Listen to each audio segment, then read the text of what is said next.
Next ક્વેશ્ચનમાં પણ અહીં કક્ષા બંનેની કક્ષા કંઈક અલગ છે, તો બંને શ્રેણિકનો ગુણાકાર વ્યાખ્યાયિત થાય કે નહીં તે આપણે જાણવું હોય તો બંનેની કક્ષા પહેલાં લખીશું કે પહેલા શ્રેણીની કક્ષા કંઈક આવી આપેલી છે કે 2 × 2 બે હાર અને બે સ્તંભ છે, બરાબર છે. તો 2 × 2 કક્ષાનો શ્રેણિક છે, જ્યારે બીજા શ્રેણિકમાં બે હાર તો છે જ પરંતુ સ્તંભની સંખ્યા 3 છે. તો બોલો ગુણાકાર અસ્તિત્વ ધરાવે? હા, કારણ કે પહેલા શ્રેણિકના સ્તંભની સંખ્યા 2 છે અને બીજા શ્રેણિકના હારની સંખ્યા પણ 2 છે. તો આ બંને જો સમાન હોય તો શ્રેણિકનો ગુણાકાર અસ્તિત્વ ધરાવે અને આપેલા જવાબની કક્ષા જે પહેલા શ્રેણિકની હાર ક્રોસ બીજા શ્રેણિકના સ્તંભ મુજબ હોય, બરાબર છે. એટલે જવાબની કક્ષા 2 × 3 હશે. તો અહીં 2 × 3 કક્ષાનો શ્રેણિક આપણે લેવાનો છે. તો 2 × 3 કક્ષા માટે બે હાર ને 3 સ્તંભ જેટલી જગ્યા રાખીશું. 2 × 3 શ્રેણિક કક્ષા જવાબમાં મળે. તો પહેલી હાર પહેલા સ્તંભ મુજબ અહીં જોઈએ તો પહેલી હાર પહેલા સ્તંભમાં પહેલા ઘટકોનો ગુણાકાર 1 + -4.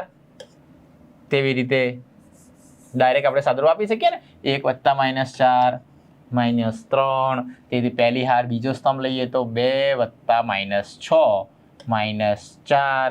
તેવી રીતે પહેલી હાર ત્રીજો સ્તંભ લઈએ તો 3 + -2 એટલે કે 1. તો તેવી રીતે બીજી હાર અને પહેલો સ્તંભ લઈએ તો વિદ્યાર્થી મિત્રો અહીં શું મળશે? 2 + 6 એટલે કે 8.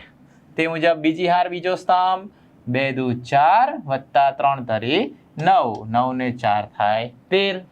તેવી રીતે બીજી હાર ત્રીજો સ્તંભ તો 6 + 3 એટલે કે 9. તો આમ 2 × 3 કક્ષાનો શ્રેણિક મળે. પરંતુ જો આની અદલાબદલી કરવામાં આવે કે પહેલા 1 2 3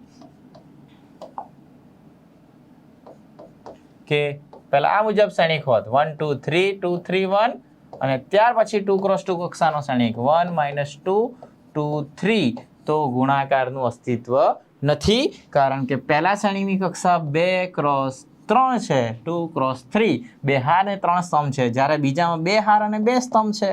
તો અહીં જોઈ શકાય કે 2 એટલે બીજાનો સ્તંભ હાર અને પહેલાની સ્તંભની સંખ્યા સમાન નથી, અને સંખ્યા સમાન ના હોય ત્યારે શ્રેણિકનું ગુણાકારનું અસ્તિત્વ ધરાવે નહીં. તો આમ આપણે AB નું અસ્તિત્વ છે પણ BA નું અસ્તિત્વ ના હોય તેવું પણ બની શકે.